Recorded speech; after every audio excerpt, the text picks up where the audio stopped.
I'm going to give you a quick tutorial on how I set my shirts that I paint.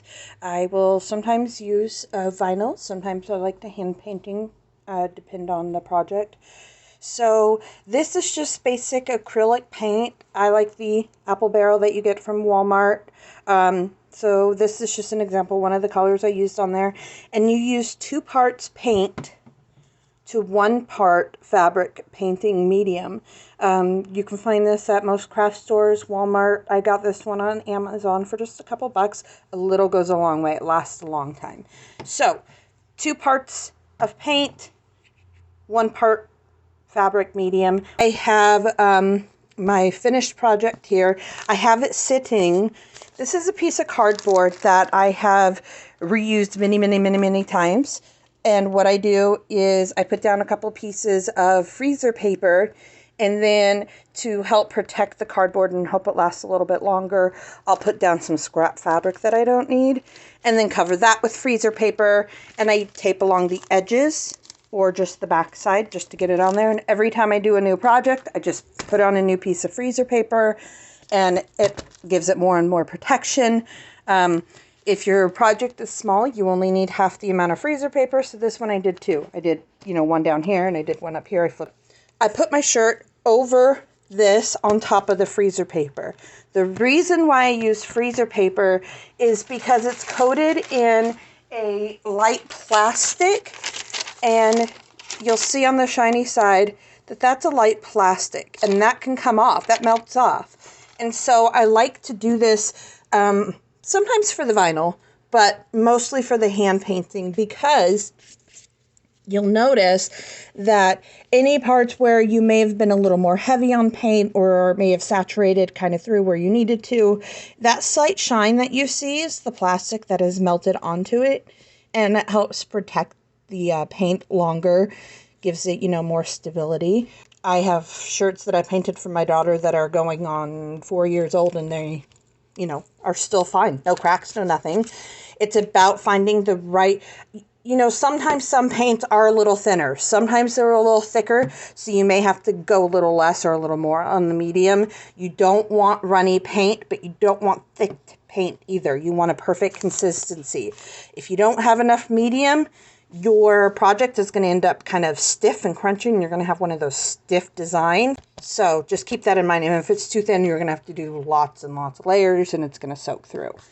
Got your shirt on the board that is covered in freezer paper. You finished painting it. Let it dry for at least 24 hours.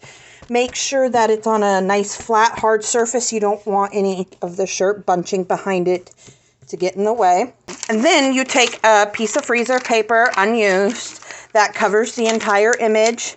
You move it however you need to, as long as it fits. And then you take an iron that's heated up to the cotton temperature.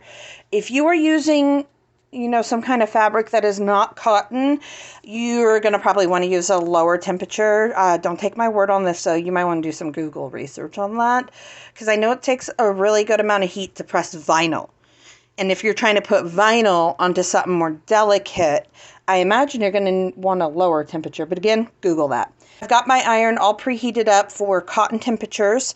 And then all you're going to do is take the iron and you're going to push down really hard on that in a couple spots. I'll show you how I'm doing that. You're going to push down really hard. And then you're going to lift and move. For the plastic, we're not going to slide. We're just going to lift and press. Lift and press, and just do that, for 15 or so seconds until you feel the entire image has gotten a good press on it. You don't need a lot. You'll notice that it will stick to the shirt just slightly, but it's not going to take a lot to take it off either. It comes off. It does not damage the image so long as it's been dried, and that will help give this top ever so slight protection as well. And after I've done that, then you can take your piece of parchment paper, and this is what is commonly used. Not everybody does the freezer paper.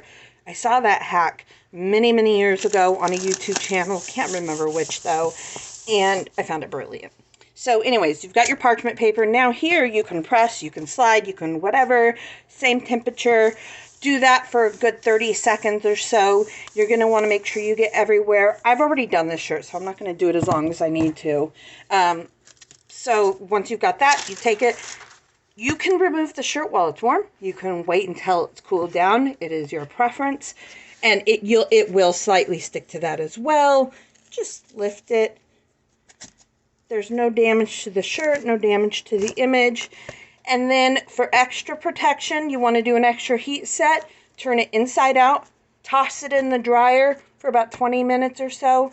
And the shirt's good to go. You're going to want to wait 2 to 3 days before washing it in the washer. But after that, use and wash the shirt as normal.